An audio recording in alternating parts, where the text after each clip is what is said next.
Je n'ai jamais mendié, j'ai toujours travaillé. Je ne suis même pas capable d'avoir un toit pour mon fils alors qu'il est né en France.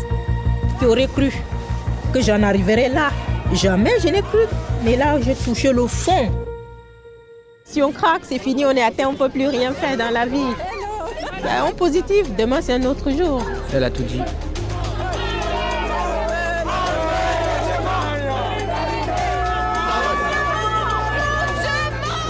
Il s'est passé quoi? Salut tout le monde, j'espère que vous allez bien. Aujourd'hui, je voulais vous raconter l'histoire de Naomi et de Henri. C'est ici, sur le parvis de l'Hôtel de Ville de Paris, en plein centre de la capitale, que je les rencontre pour la première fois. Naomi, c'est une mère célibataire qui est à la rue depuis seulement quelques jours avec son fils de 15 ans, Henri. Normalement, dans leur situation, ils auraient dû appeler le numéro d'hébergement d'urgence, le 115, pour être mis à l'abri. Mais la réalité, c'est que tous ces services sont complètement saturés aujourd'hui. Du coup, ce sont les associations qui prennent le relais. Et tous les soirs, ici à 18h, il y a des membres de l'association Utopia 56 qui accueillent des dizaines et des dizaines de familles sans abri. Donc là, il fait presque 0 degré. Et il y a des bébés de parfois quelques semaines qui vont attendre des heures dehors, dans le froid, pour espérer d'avoir une place pour la nuit. Ne vous discutez pas. Ne vous discutez pas, ça va aller, ok? C'est pas la peine de discuter, tirer l'attention, on a assez de problèmes comme ça, donc rajouter des problèmes, c'est pas bon. C'est l'enfant à qui? Ah, c'est la fille à la dame qui est passée tout à l'heure. Ta maman est passée là, hein? Elle est quelque part ici, je sais pas où elle est là. Tu veux passer? Votre bébé, il a 8 mois, c'est ça? Oui. Ouais, il a eu. Ah, j'ai retenu parce que vous êtes la seule famille de Géorgie. Alors, vous étiez là hier? Ok. Vous êtes combien du coup, vous et le bébé? Vous êtes 2? Vous et le petit? Eh, salut! Mais vous inquiétez pas, c'est pas grave, on va trouver une solution. Il est trop mignon, votre fils. Ah, vous êtes en demande d'asile avec votre petite? C'est que la fille, c'est votre fille qui est en demande d'asile? Oui. Ok, ça marche. Et toi, tu préfères quoi comme hébergement? N'importe quoi, juste pour dormir, ce serait bien. N'importe quoi, même dans la rue, tu sais quoi? Non, mais dis donc. Si c'est pas pour dormir dans la rue. Naomi, elle vit en France depuis plus de 20 ans. Son fils est même né ici, donc ils ont leurs papiers, ils sont parfaitement en règle. Si aujourd'hui ils sont dans cette situation-là, c'est simplement qu'en tant que mère célibataire, aujourd'hui Naomi, elle n'arrive pas du tout à payer un hébergement à Paris. Il n'y a pas des fois où tu craques, où tu te dis que tu vas pas y arriver? Non, jamais. Ça, jamais. Ça, s'il y avait un truc que j'ai jamais baissé les bras, c'est ça. Je baisse jamais les bras, toujours j'ai positif, voilà. J'ai jamais craqué. Parce que si on craque, c'est fini, on est atteint, on ne peut plus rien faire dans la vie. Il faut toujours être plus fort, jusqu'à... Même s'il y a des moments que c'est pas bon, on positif. Demain, c'est un autre jour. Il y a meilleur. Bonsoir. Bonsoir. Oui. C'est quoi votre nom de famille? Zara, Z-A-R-A, espace L-A-D-E. L-A-D-E. Oui. Lui, c'est Henri, moi, c'est Naomi. Ok. Vous étiez là hier? Oui, avant-hier et hier. C'est notre 3e jour aujourd'hui d'être là. Ça marche. Est-ce que vous avez des questions, des choses à dire? Oui, des questions, parce que mon fils n'est pas scolarisé. Ah. Là, ça fait depuis le 1er janvier qu'on est là. Ok. Ça m'inquiète beaucoup. Ouais, je comprends. Ouais. Je vais rechercher un tout petit truc. D'accord. Parce qu'il y a une possibilité. Ouais. J'ai froid. Je peux mettre la capuche ou pas? Oui? Ah d'accord, il fait froid. Oui. C'est bon? Ouais. On peut partir. Ok, merci. Ok. Déplaçons. Laissons la place pour les autres. Viens. Okay. Ok, merci beaucoup. Ok, oups, pardon.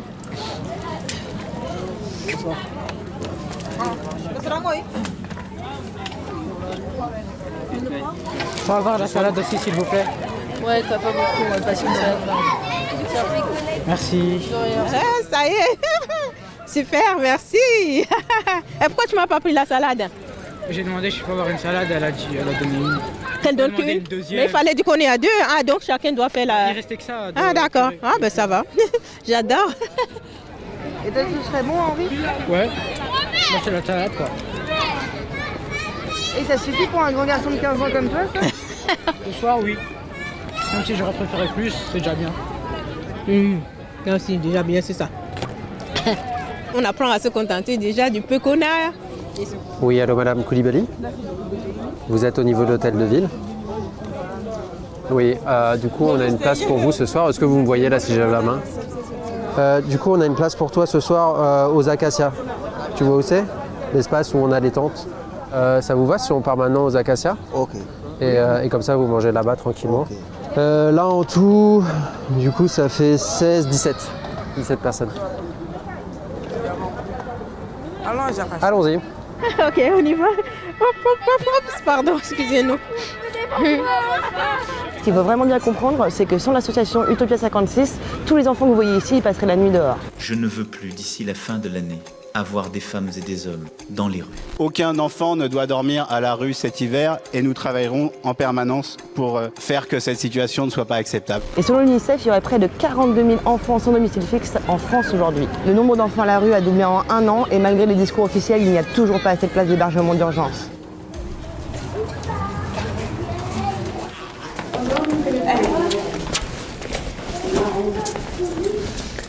Donc là, on est dans notre tiers-lieu qu'on a rebaptisé les Acacias, qui a été aménagé voilà, avec des matelas et des tentes, et ce qui nous permet actuellement de pouvoir héberger 70 personnes.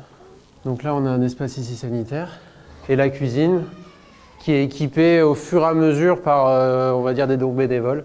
Le frigo, le micro-ondes, les thermos. Voici ma tante. Dormir avec mon petit-fils, vous voyez. Elle est là, ma tante, avec des couettes. Grâce à Utopia, que je peux dormir au chaud. Sans cela, vous voyez.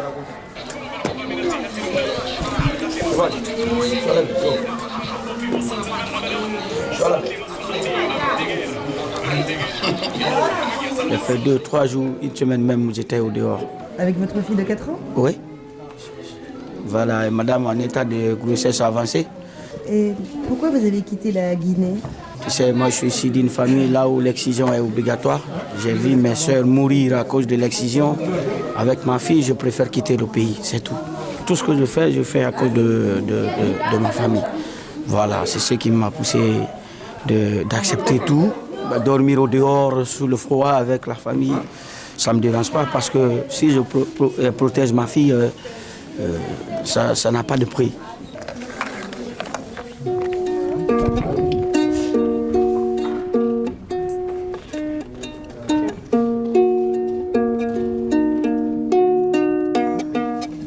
Vous aimeriez quoi, vous, comme hébergement? Ce serait quoi votre rêve? Mon rêve, c'est d'avoir une maison. Moi aussi. Un parc qui est trop bien à côté de ma maison. Oui. Et moi aussi, je veux avoir une école à côté de ma maison. Une école? Oui. Pourquoi t'aimes bien l'école? Ouais. Mais quoi, c'est pour les enfants très durs. Pour nous, d'accord. Je suis aussi malade, les enfants très très malades, parce que c'est froid. Ça fait combien de temps que vous n'avez pas d'hébergement? 2 mois. 2 mois. Hein? Et vous venez de quel pays? Je vais venir au Kazakhstan.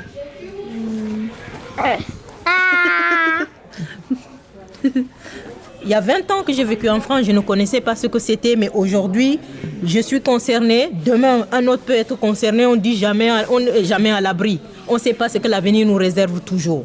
Et toi, Henri, tu trouves pas ça injuste comme situation? Elle a tout dit. Qui aurait cru que j'en arriverais là, dans ma vie?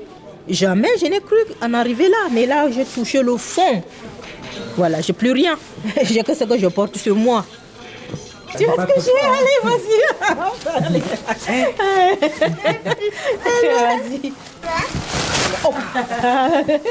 Mais je suis trop grand, des fois les filles dépassent comme ça. Oui, mais tu fais attention, ne déchire pas. Déjà, on a ça, et si tu déchires, d'abord, on va dormir à nouveau. Et toi qui me pousses contre le bord là, oh. Tu n'as pas d'excuse. Bah c'est une excuse, hein. La nuit tu me pousses comme si j'étais une bouteille d'eau. Tu fais bion comme ça. Tu prends toute la place. Hein. Tu prends plus de place que moi. Et comment vous faites pour garder cette joie de vivre, cette énergie? C'est naturel, je dirais, parce que y a, dans la vie, quand on vit et qu'on n'a pas la joie de vivre, ça ne sert à rien de vivre, vous voyez. Donc ma joie, c'est bien moi. Et ça, il n'y a rien et ni personne pourra me l'enlever. Je suis accrochée à cela. Donc on va fermer, on fait ça. Voilà. Oui, mais j'explique quand même. Ils savent comment utiliser. Je sais, mais je sais. Là, il est 7h du matin, hein. Je retourne aux Acacias pour retrouver Naomi et Henri. En fait, toutes les familles doivent libérer le lieu à 8h, ils ne peuvent revenir que le soir. En fait, ce qu'il faut savoir, hein, c'est que la majorité des enfants qui dorment ici sont scolarisés. Malheureusement, ce n'est pas le cas d'Henri.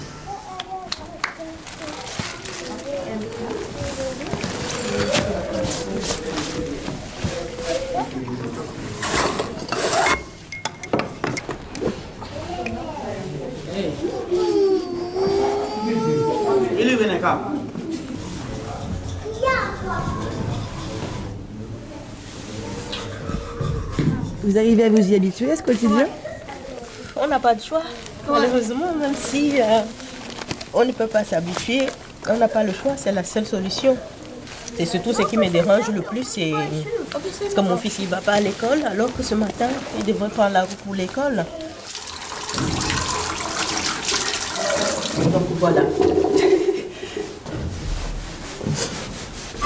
Pourquoi c'est compliqué quand on est dans votre situation de s'inscrire dans un lycée? C'est s'inscrire parce qu'il faut une domiciliation, il faut avoir une adresse fixe et nous n'avons pas. Mais moi, je ne peux pas travailler, même si j'ai un travail actuellement. Comment je vais laisser? Je ne peux pas avoir le cœur tranquille, même s'il a 15 ans, je ne peux pas. C'est un mineur, avant tout, on ne le laisse pas tout seul. Donc, voilà. Ça vous inquiète pour l'avenir de votre fils? Beaucoup. Du mien et de lui aussi, beaucoup. Oui, je préfère bien avoir une positive attitude parce que dire c'est pas bien, alors qu'il y a pire que nous, franchement. Ici, on arrive à dormir, on arrive à trouver quelque chose pour passer la nuit, au chaud. Franchement, autant en profiter. Hein. On n'a même pas eu l'occasion de se brosser les dents, vous voyez, parce que les toilettes n'étaient pas propres, donc... Oh, c'est froid ici. C'est dingue comment entre 4 murs, ça réchauffe des fous. Oh ouais. Parce qu'il est temps que tu ailles à l'école. Les vacances sont finies, ça fait déjà combien de jours que tu as manqué là-bas? Là, je sais pas. Oui. On devrait aller faire un tour dans le 18e, chercher sur Internet les informations.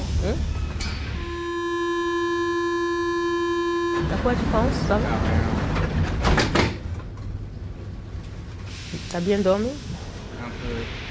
Moi, non. Ouais, j'étais malade, j'ai des allergies, donc j'ai éternué toute la nuit, ça n'allait pas.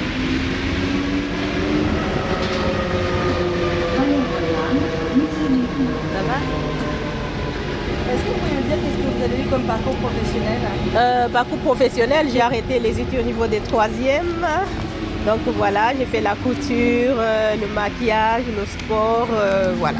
Et ici en France, j'ai été serveuse en salle. Et c'est facile de trouver un travail là? Pour moi, oui. À Paris, pour moi, je n'ai aucun problème. Le problème, c'est le logement, une stabilité.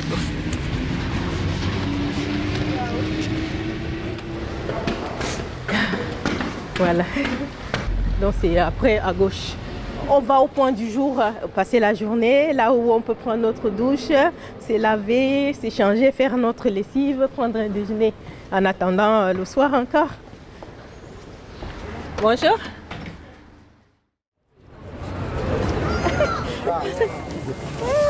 I need pens. Oui, moi aussi, s'il vous plaît.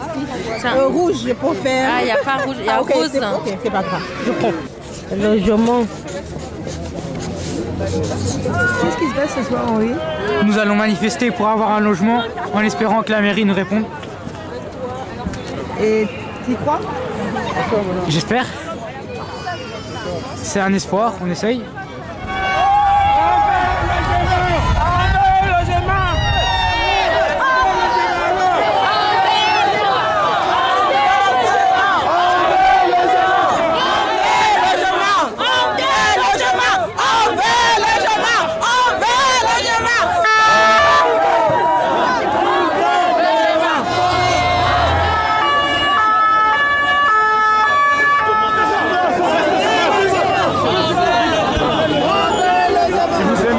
Messieurs, s'il vous plaît, sur le parvis. Allez, s'il vous plaît. Oh là, derrière vous. C'est pas possible! Le pays n'est pas là!